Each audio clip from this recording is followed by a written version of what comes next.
The quality which is working precisely cannot be a coarse or imprecise quality.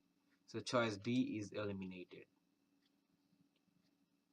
A match lasts for a few seconds, after which it's just a splinter of burned, useless wood nobody would bother keeping.